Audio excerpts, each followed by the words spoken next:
La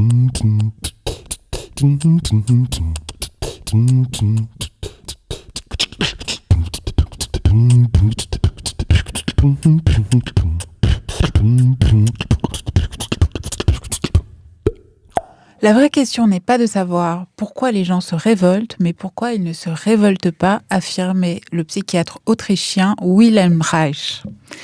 Le mystère de la soumission, de l'obéissance, du conformisme, c'est précisément ce qu'explore Frédéric Gros, professeur à Sciences Po et spécialiste de la pensée de Michel Foucault, dans son nouveau livre « Désobéir ».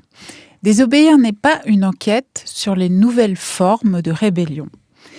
C'est un livre qui entend mettre à jour les racines mêmes de ce qui nous lie à l'autorité, les vraies raisons de notre captivité volontaire. Frédéric Gros, bonjour et bonjour. Merci d'être avec nous dans la guerre des idées. Merci à vous de m'avoir invité. Au fond, ce que vous montrez dans ce livre, c'est que nous n'obéissons pas seulement par peur de la sanction, par peur du châtiment, ou parce que le prix de cette désobéissance serait trop lourd, que ce soit même le prix du sang dans certaines configurations politiques. Vous montrez dans ce livre la complicité qui nous lie à cette obéissance, la participation active en réalité de notre soumission. Fait. C'est-à-dire, je suis parti de ce premier modèle de l'obéissance qui est peut-être le plus massif, le plus net et aussi le plus pressant, à savoir ce que j'appelle la soumission. Il y a beaucoup de gens, effectivement, sans doute la majorité, qui obéissent parce qu'ils n'ont pas le choix. Et c'est vrai que dans l'idée même d'obéissance, il y a l'idée d'une contrainte extérieure qui s'impose. Il y a l'idée d'un rapport de force très déséquilibré qui fait que si on ose désobéir, si on se permet de désobéir, mais la sanction est automatique, la sanction est lourde, le prix à payer est trop élevé, de telle sorte même que ça pourrait paraître un peu irresponsable, et depuis, j'allais dire moi-même mon statut, de dire il faut désobéir, sachant que pour beaucoup de gens, ça signifie quand même risquer d'être démis de leur fonction, d'être rétrogradé, voilà. Bon, ça c'est vraiment le constat, c'est un des constats initiaux, et puis assez vite, il y a un soupçon qui vient, une espèce de petit... quelque chose d'un peu acidulé quand même, qui consiste à dire d'abord, est-ce qu'on n'exagère pas ce prix de la désobéissance et est-ce qu'on ne l'exagère pas à ses propres yeux? C'est-à-dire, est-ce que de dire finalement, de toute façon, on ne peut pas faire autrement, c'est trop difficile, est-ce que ça ne peut pas servir d'excuse aussi, mais à nos propres yeux? C'est-à-dire que ce modèle de la soumission qui a servi, j'allais dire, de modèle de démystification politique très forte, qui consiste à dire, oui, vous dites que qu'en tant que sujet politique, nous sommes citoyens, nous sommes consentants, nous sommes libres, relisez la Déclaration des droits de l'homme. Donc, il y a de la démystification derrière qui consiste à dire, mais enfin, regardez un peu, qu'est-ce que ça veut dire d'être libre quand on travaille 8 heures par jour, quand de toute façon, on n'a pas le choix. Alors, effectivement, vous n'avez pas de pistolet braqué sur la tempe devant les urnes, mais enfin, qu'est-ce que ça veut dire? Donc, c'est vrai que c'est très démystifiant d'en revenir à la soumission. Mais en même temps, est-ce que c'est pas un sacré paravent? Est-ce que c'est pas aussi une manière pour nous-mêmes de nous justifier et de dire, ben non, vous pouvez pas faire autrement, qu'est-ce que vous voulez, on est soumis, la vie est dure, le prix à payer décidément est très lourd, et voilà, c'est vrai que ce modèle de la soumission, c'est quand même quelque chose qui nous rend très confortable, l'obéissance. Pour le moment, je voudrais seulement comprendre comment il se peut que tant d'hommes, tant de bourgs, tant de villes, tant de nations supportent quelquefois un tyran seul, qui n'a de puissance que celle qu'il lui donne, qui n'a de pouvoir de leur nuire qu'autant qu'ils veulent bien l'endurer, et qui ne pourrait leur faire aucun mal s'il n'aimait mieux tout souffrir de lui que de le contredire.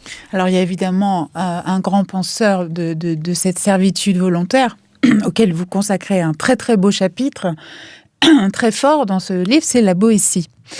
Et justement, la Boétie, vous abordiez la question de la soumission politique. C'est vraiment la question qu'il pose. Comment se fait-il qu'ils obéissent ?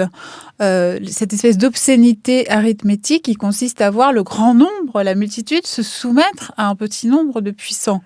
Comment vous situez-vous par rapport à ça ? Alors c'est vrai que ce texte de la Boétie, oui, pour moi, ça a été très porteur parce que d'abord, il y a un aspect manifeste, c'est un cri, c'est un texte qui, à lire, j'allais dire, c'est vraiment un coup de poing dans l'histoire de la pensée politique quand même, parce qu'on en a fait des tonnes sur l'idée que tous nos dirigeants sont traversés et on continue par une espèce de désir de pouvoir insatiable et qu'au fond, un des grands secrets de la politique qui serait à chercher du côté de cette noirceur d'une âme dévorée par le désir de domination des autres.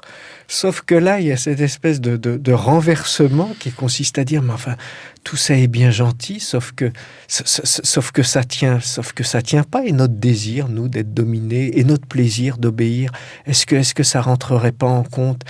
Alors tout de suite, on nous rétorque, mais enfin bon, essayez de désobéir, vous voyez bien. Sauf que, et ça, je reviens à je sais plus l'expression que vous avez employée pas d'illusion arithmétique, obscénité arithmétique. Oui, voilà, oui, c'est très joli ça, l'obscénité arithmétique. Il y a quand même des lois en physique qui veulent que le plus lourd l'emporte sur le plus léger, que le plus nombreux l'emporte sur la minorité.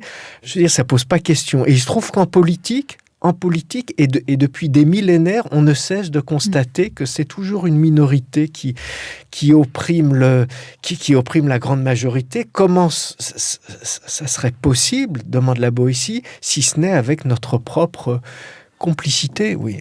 Complicité. Alors après, c'est vrai que cette complicité, il faut lui donner des explications. Qu'est-ce que c'est ? Est-ce que c'est de l'habitude ? Est-ce qu'on est résigné en se disant qu'après tout, est-ce qu'au fond, on n'arrive pas à faire communauté autrement qu'en obéissant, c'est-à-dire dans l'adoration ? Parce qu'après tout, on est tous dans la soumission à un seul homme, mais enfin, ou à une seule équipe, mais ça fait communauté. Après, les solutions sont divergentes, mais c'est vrai que l'énigme du politique, c'est ça, et que, alors vous le rappeliez, je reprends la démonstration, l'idée de la soumission, là pour le coup, ça tient pas une seconde. Ça peut tenir au niveau d'une usine, ça peut tenir au niveau effectivement de rapports de force économique, mais en politique, si les gens étaient simplement soumis, c'est-à-dire avec cette espèce d'obéissance à minima qu'on a dans la soumission, mais ça tiendrait pas. Si ça tient, c'est parce qu'on surobéit. Voilà, c'est parce qu'on en rajoute. Vous avancez ce concept dans le livre de surobéissance.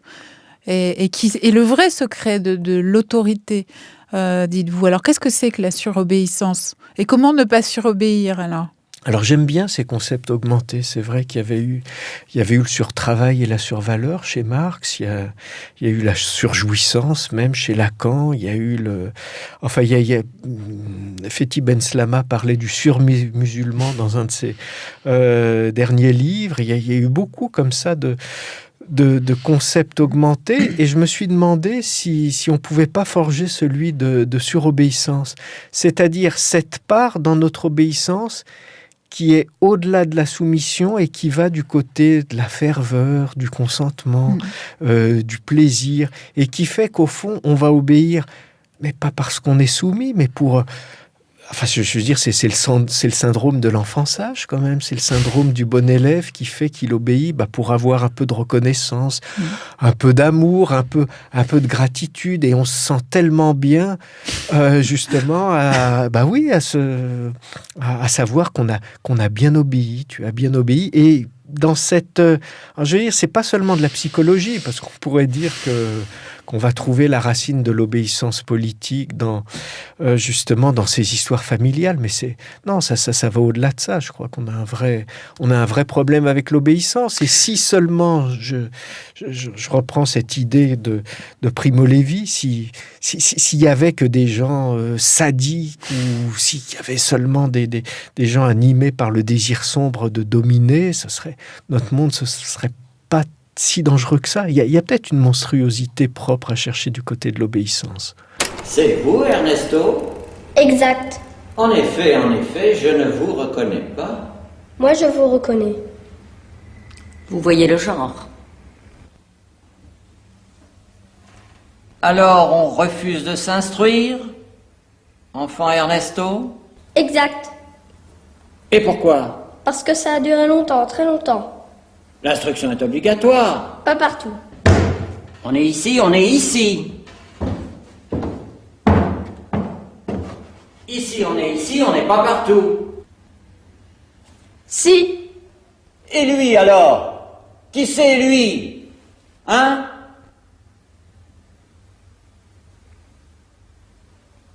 Un bonhomme. Et ça? Au moins ça. Dis ce que c'est, Ernestino.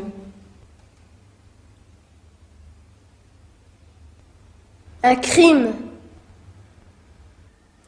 Et ça, c'est un ballon de football, une pomme de terre? C'est un ballon de football, une pomme de terre et la terre. Alors justement, vous avancez une piste qui n'est en effet pas très ragoûtante. En prenant l'exemple en fait de la société stalinienne et telle qu'elle était dépeinte dans un livre, un best-seller international, Les Chuchoteurs. Ah oui, oui.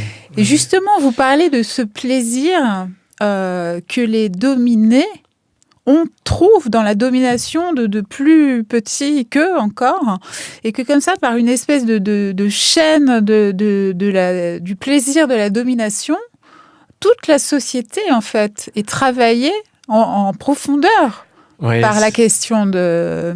Tout à fait, c'est ce qui rend, on pourrait dire les choses comme ça, après il faut aussitôt les accompagner, c'est ce qui rend tous les régimes tyranniques très profondément démocratiques, c'est qu'il démultiplie le plaisir, c'est-à-dire aucun régime ultra-autoritaire, tyrannique, oppressif ne pourrait tenir s'il n'offrait à chacun la possibilité et la jouissance de dominer quelqu'un à son tour. C'est comme ça, c'est comme ça que ça tient. Et j'avais été saisi en lisant ce livre sur les chuchoteurs, qui est quelque chose de terrible, de vraiment terrible, de la manière dont les bureaux de dénonciation qui existaient à peu près dans toutes les officines de l'ex-URSS, laissaient à chacun ce grand plaisir de pouvoir dénoncer son voisin.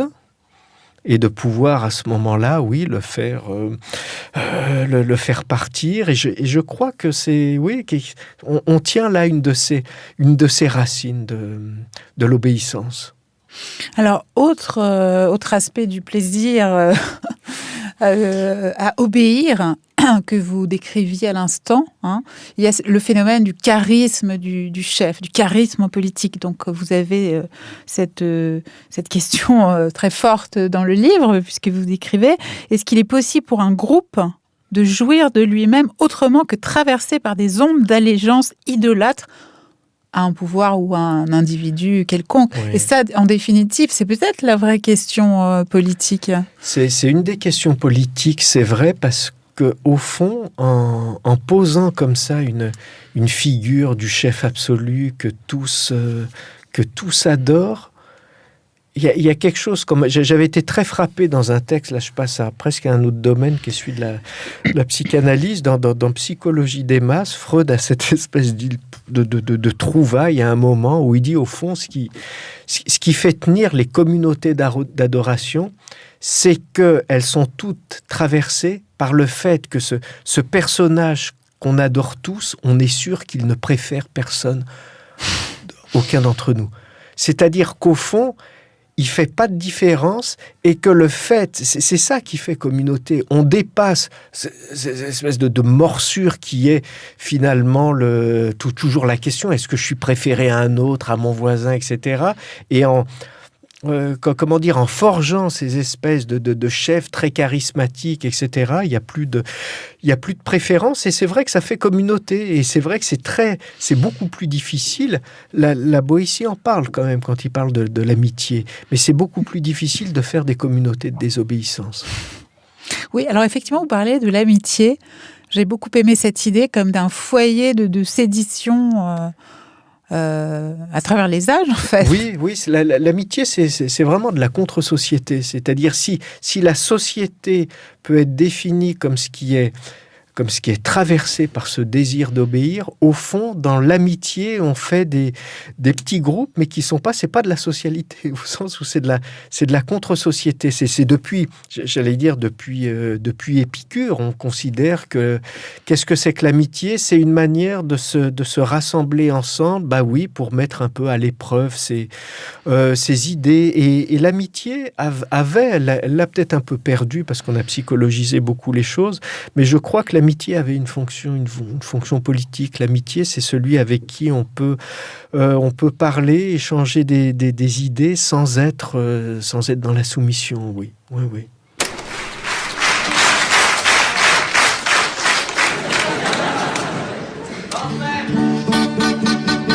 Non, ce n'était pas le radeau de la Méduse, ce bateau, qu'on se le dise au fond des ports,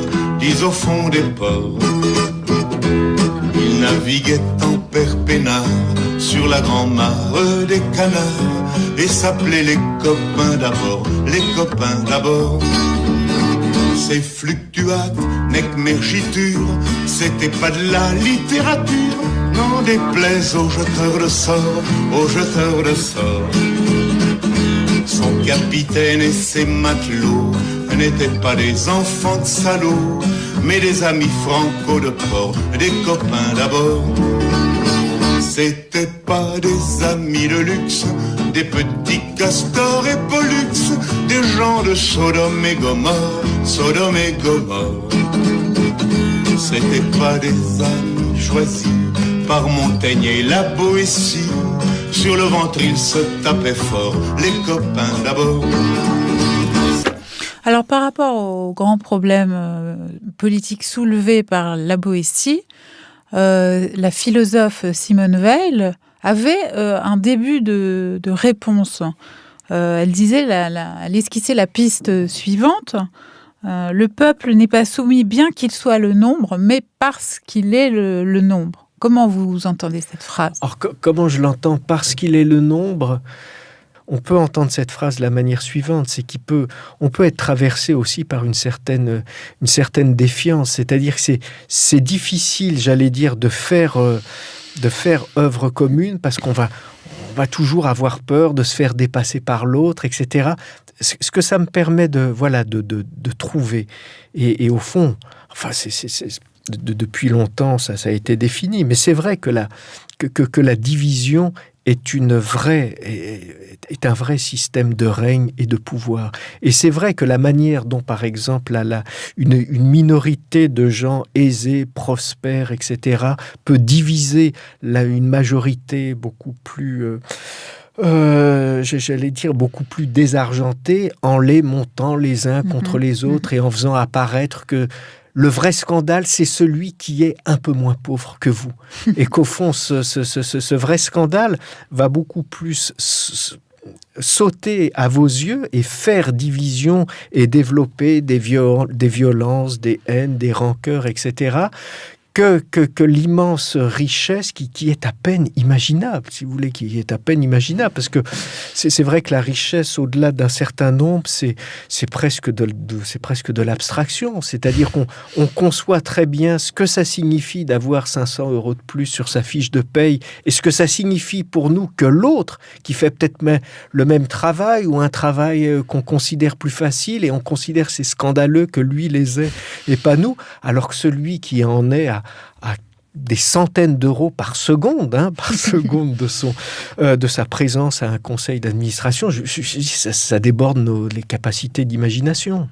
Cette problématique-là, elle est totalement à nu dans notre configuration politique française actuelle, entre parenthèses, puisque là, on voit clairement qu'on monte la population contre les chômeurs ou les RMI qui doivent être constamment contrôlés pendant qu'on rend des centaines de millions aux super riches via l'ISF. Mais c'est très efficace. Vous allez voir que c'est très efficace et ça marche tout de suite. La politique, de la manière dont elle est vécue, dont elle fait expérience dans la société, c'est de l'imagination, mais de l'imagination dans la manière dont on s'imagine que gagne celui qui nous aide à nous repérer, c'est-à-dire le prochain. Et c'est vrai que cette manière de diviser, elle est efficace et elle va marcher parce qu'elle a toujours marché, parce qu'on a toujours fait comme ça et que le pouvoir marche à la division. Le seul problème, c'est que dans l'histoire, il y a des moments où ça va trop loin et qu'on s'aperçoit et que ce qui va faire communauté à ce moment-là, c'est que les gens n'ont plus rien à perdre. C'est pas un combat que je délégitime. Alors, c'est un combat vous difficile. avez en effet à ce sujet cette phrase très forte mais totalement déprimante, puisque vous dites, et c'est peut-être même le verrou des politiques progressistes, ne parlons même pas des politiques révolutionnaires, vous dites « un peuple ne sent sa force que quand il n'a plus rien à perdre ». Est-ce qu'on a d'ailleurs rien à perdre ? Je ne saurais pas vous dire est-ce qu'on n'a rien à perdre. Comment vous définissez le point où on n'a plus rien à perdre ?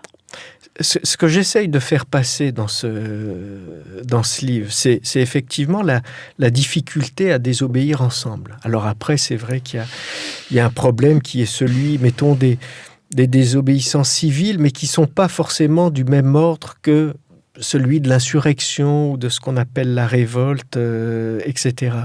Et j'essaye de faire sentir qu'au fond, il y a aussi une exemplarité de la désobéissance. C'est-à-dire, qu'est-ce qui fait que celui qui désobéit, qui se révolte et qui n'accepte pas, qu'est-ce qui fait que précisément ça commence à faire contagion ? C'est-à-dire que c'est audible et que finalement ça permet de coaliser.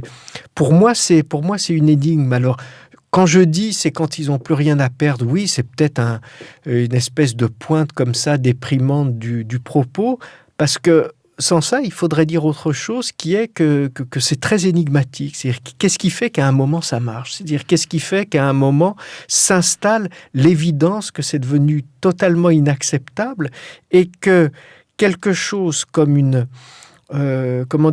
communauté de désobéissance secrète qui fait peur aux dirigeants et devant lequel le dirigeant se dit qu'il ne pourra plus diviser, qu'il pourra plus diviser. C'est très énigmatique. On fête aujourd'hui, on est en 2017, c'est quand même, c'est vrai que 1917, c'est une énigme quand même, c'est une énigme, cette prise du pouvoir. Je crois que ça échappe, sans doute heureusement, ça échappe aux explications rationnelles et c'est peut-être la profonde générosité de l'histoire de permettre ces moments qui n'ont pas d'explication mais où à un moment ça marche, c'est-à-dire où à un moment, comment dire, on regarde plus, enfin ça prend sens, la désobéissance collective. Mais enfin bon, après, c'est pas un éloge de la désobéissance en soi. Je dis, faut savoir à quoi on désobéit et à quoi on obéit aussi. C'est quand même des critères qui sont très importants. Alors, vous faisiez allusion à l'instant à la désobéissance civile. Alors, pour peut-être en venir aux mouvements politiques concrets et contemporains, quels sont les mouvements aujourd'hui qui incarnent le mieux pour vous la désobéissance, l'insoumission? Est-ce que ça se passe plutôt pour vous du côté du mouvement des places? Est-ce que ça se passe du côté d'individus comme Cédric Héroux, par exemple, dont on parle beaucoup, donc cet agriculteur militant de l'accueil aux migrants? Quelle figure aujourd'hui vous parle le plus? Je trace des styles d'obéissance, j'en retire des styles aussi de désobéissance. Et après, le problème, si vous voulez, c'est que ça devient, comment dire, après rentre en jeu des choix qui sont des choix politiques, qui sont des choix qui sont des préférences.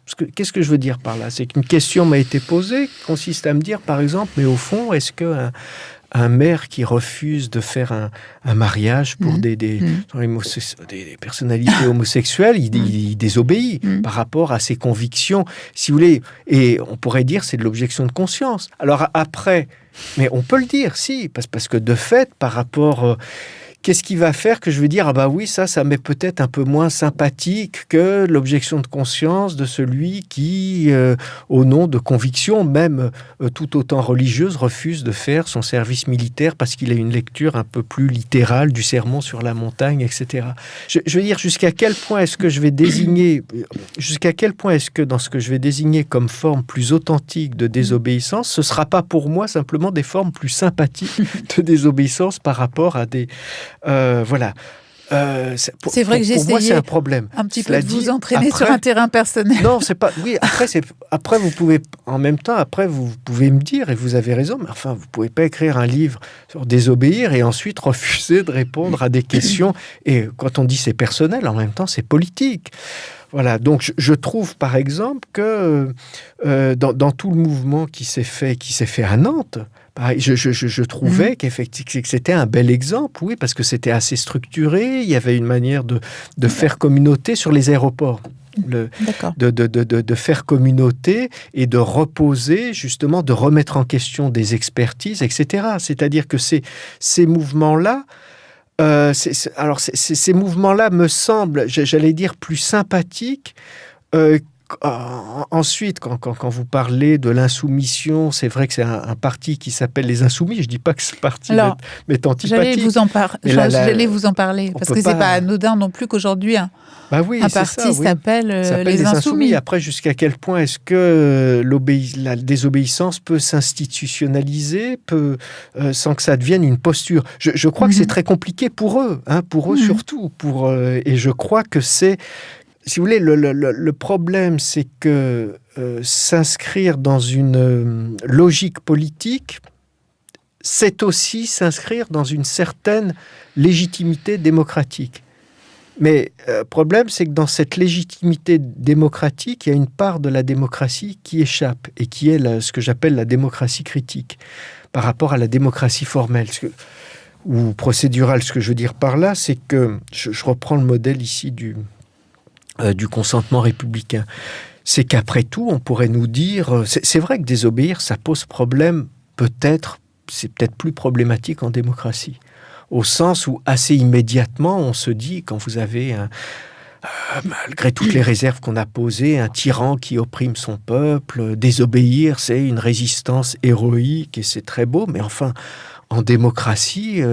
Est-ce que vous n'êtes pas des enfants gâtés de la démocratie et qu'avec votre posture de désobéissance, vous jouez pas au Gavroche de pacotille, alors que la vraie désobéissance, elle est ailleurs. Reconnaissez quand même que nous avons des règles, qui sont des règles par lesquelles on forme des décisions sur la base de majorités en toute transparence.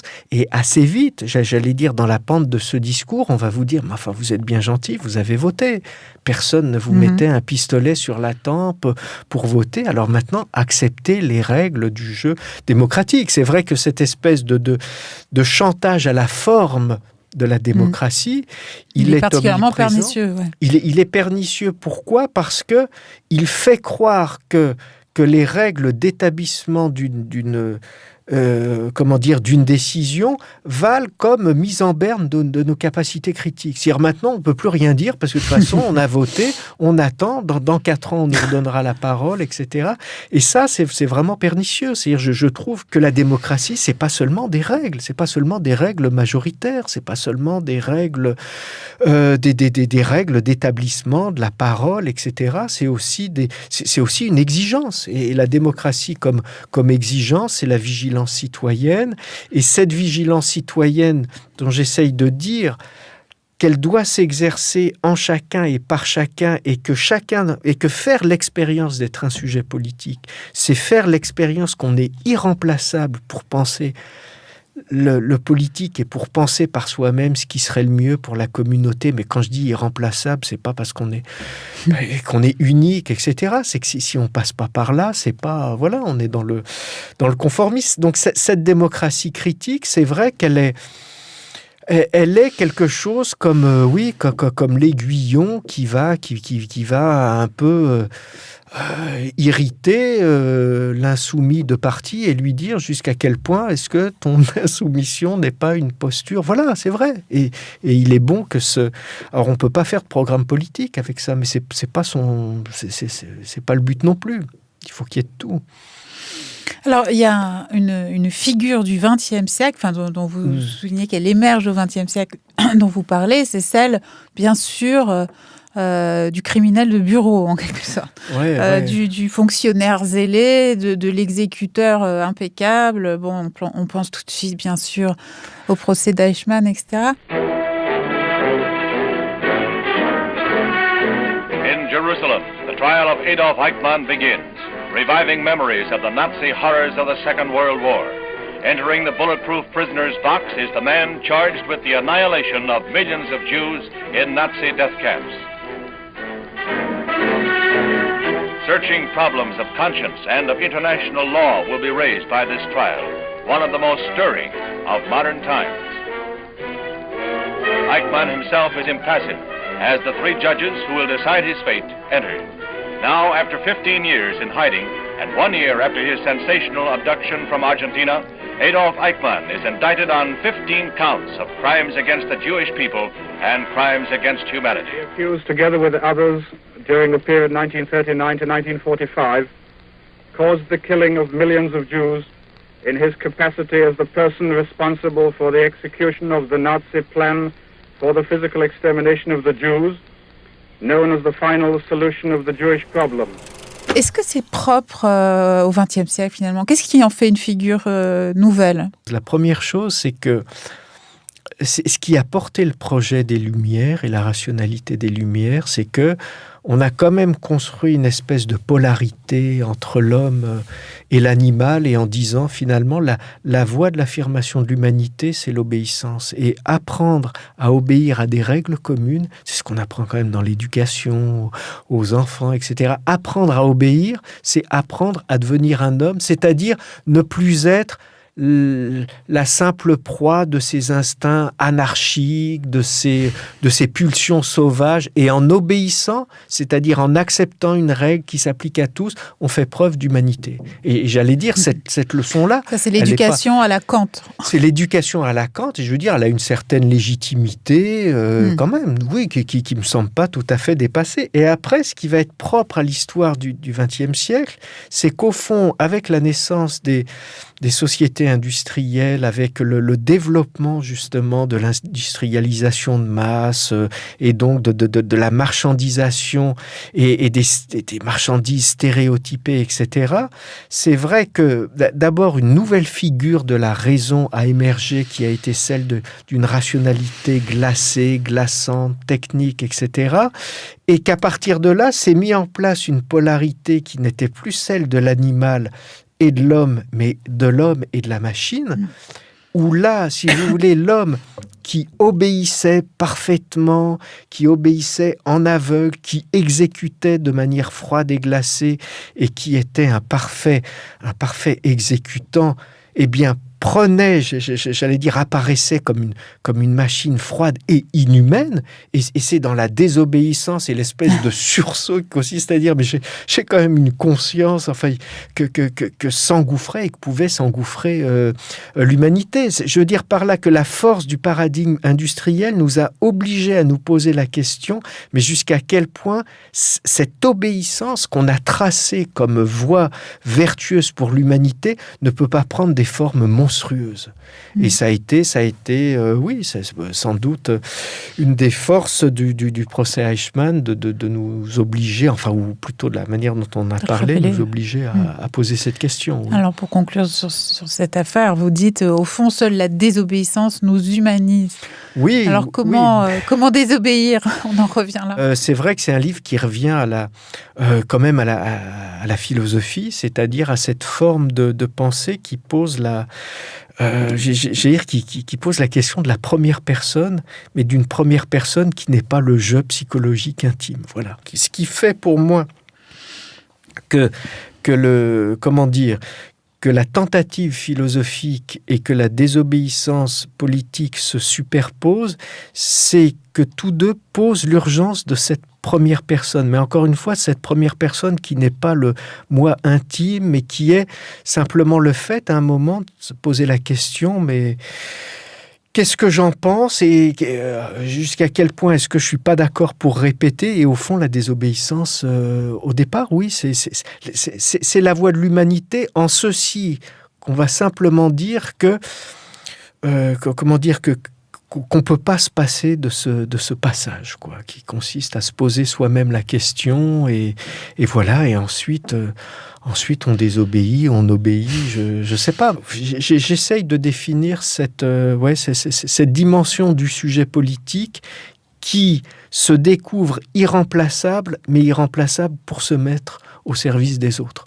Voilà, et c'est ça le sujet politique. Et l'énigme ensuite de l'histoire, c'est qu'est-ce qui fait qu'à un moment, je me sens irremplaçable pour me mettre au service des autres, et que ces irremplaçabilités, elles consonnent et elles covibrent, et voilà, et ça donne ce qu'on appelle une révolte, ou rien d'ailleurs, je ne sais pas.